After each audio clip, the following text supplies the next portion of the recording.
everyone, I am Angeline from Group 8. Now I'm going to present our project of sustainable water resources in Kampong Nangkas Taman. And these are my group mates, Farizal, Hazel, and Samuel.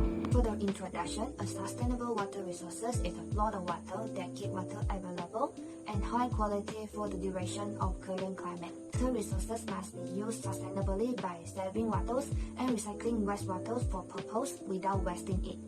But there is a several water scarcity crisis, which is currently one of the most significant challenges to sustainable development. This challenge will become more urgent as the population growth, industrialization, improvement in living standard, and the impact of dietary and climate change changes intensively. The majority of the population growth will provide the sanitation and facilities in most areas with ample access to safe water. However, not all the areas receive the necessary development and attention, particularly in rural areas where people struggle to obtain the quality and quantity of water they require daily. How to improve the water management system and achieve high quality development of water conservancy. These are all worth considering. Water is crucial for sustainable development, essential for human survival, healthy ecosystem, and socio-economic development. The sustainable utilization of water resources is related to sustainable economic growth and social development. Next, the problem statement are the water demand is rising, clear water becomes scarce due to the increased human consumption, and nearby communities continue to pollute the river system on which they are rely heavily. Therefore, we would like to conduct research on rural community issues in Kampong Nangkas Taman to investigate the village water crisis and way to raise awareness and solve current water issues in order to achieve the goals of sustainable water resources. The first of objective is to identify the water problem that is affecting Kampong Nangkas Taman, as the issue of low water pressure has been affecting the water availability and living quality for the community. Second, we will also need to raise awareness of water problem affecting the community in Kampong Nangkas Taman. Raising water awareness can be the great ways to boost the community, prescribe the right medicine, solving the recurring problem more effectively to achieve sustainable water resources. The third is to promote ways to solve the current water issues in Kampong Nangkas Taman. Practical solution to the community low water pressures and polluted river issues in Kampong Nangkas Taman are critical to achieving sustainable water development. Thank you, Angeline, for that fantastic introduction to the topic. Now, I will be continuing where she had stopped.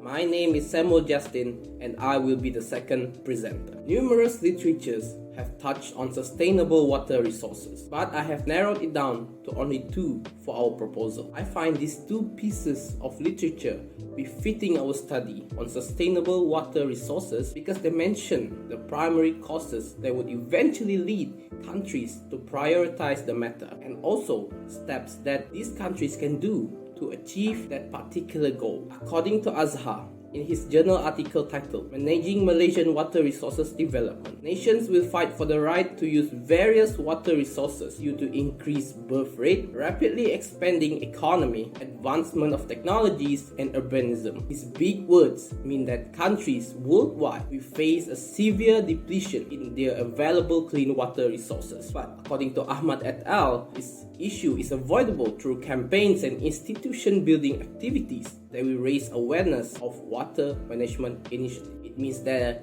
is still light at the end of the tunnel for us, which this project will help to contribute. Next, as researchers of this study, we have unanimously decided that the best method to collect data for this research is through a desktop study. Believe it or not, most of us watching this video have been relying on this method to collect data for the past 2 years. Pandemic aside, this method proves to be the most efficient and cost-saving for a project at this scale. Other than that, the other reason for choosing this method is that most of us live far away from the research location, which is Kampong Nangkas Taman, Ulu Engkari, Lubuk Antu. We chose this village as our primary research location because, after a thorough discussion with one another, we found out that most of our residencies don't have water-related issues. In the end, we eventually agreed on the form. You may ask, how did we come up with this village in the first place? Remember when I told you that only most of us live far away from the research location? Well, one of us, Miss Hazel actually lives nearby and has on-site contact, an advantage for us since we have also chose field research as our secondary data collecting method. Hazel has visited the village and there is evidence of water-related issues. Furthermore, we have successfully identified the village population through Hazel's contacts. Lastly, on my part, before I pass the baton to the next presenter, I would like to enclose the data analysis method we are utilizing. For this study, we mainly depend on a deductive approach. To give the viewers a perspective on the approach, it focuses on developing a hypothesis from a pre-existing theory and coming up with the most suitable methodology to investigate it. The theory we are working on within this research is that raising awareness of sustainable water resources is an approach to better understanding water-related issues. From it, we will generate a problem statement surrounding the theory. Next, we will formulate a testable hypothesis from the theory and collect data to test the said hypothesis. This data would then be presented in the form of a poster. Hence, I will bring my part to an end and offer the floor to my next team member. Thank you. Okay, this is the poster that we are already made. Me and Hazel will explain detail about this poster later. Okay, for my part, I will explain about our poster, which is the sustainability water resources. This poster also targeted the community in Kampung dengan Stabang to spread the awareness among of them. The sustainability water resources is the way people can ensure they're using the water in a way they meet the current ecological, social and economic needs. It can help the community understand how to properly handle water without wasting the clean water. And then for the objective in this poster is we will focusing on raising awareness on the water issue, which can benefit them by knowing how important water is to the community. Raising awareness of the water issue can help the community prescribe the right medicine, solve recurring problem better and achieve the sustainability water resources in the Kampung Nagastamang. This thing can ensure they have a better idea how they can get water even facing lack of water resources. And then the second objective is about the solution in the community that having a lower water pressure and polluted river issue that affecting them. The river in this area also polluted by human activity, which is like they throw the waste into the river. This thing makes the water quality in the river is bad. As a result, we can demonstrate if the community in that area able to educate itself, it will able to assist in the resolve of water issue. We hope that this poster can help them to spread the awareness about clean water is so that they can protect the river without any waste. So this is all for me. I pass to the Hazel to explain more about the poster. There are two actions. Number one is education in government school and private institution.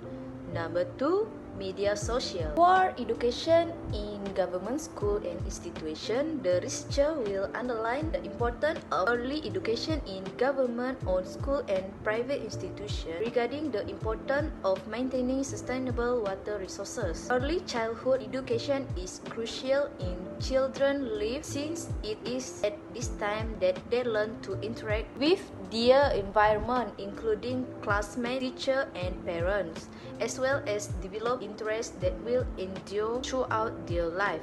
Next is media social. Marketing, primarily through social media, is also crucial in making sure the poster reach as many people as possible. Through social media, people discover new methods to interact and cooperate. Post, profile, and forum on social media platform give organizations universal access to advertise and grow awareness through sharing and networking. Other than that, social media has the power to raise small voice, convey information instantly, and improve partnership across various groups of individuals. Water is crucial sustainable development and is essential for human survival, healthy ecosystem, and socio-economic development. Thank you, my amazing teammates, for the beautiful presentation. Now, I will conclude what we, as the researchers, are hoping for through this poster. Firstly, we hope that through this poster's publication, not only the villagers of Nangas Tamang realize the importance of sustainable water resources, but also the general public. These villagers depend heavily on this trade of river water, not just for a means of transportation, but also as a complement to their daily life. So,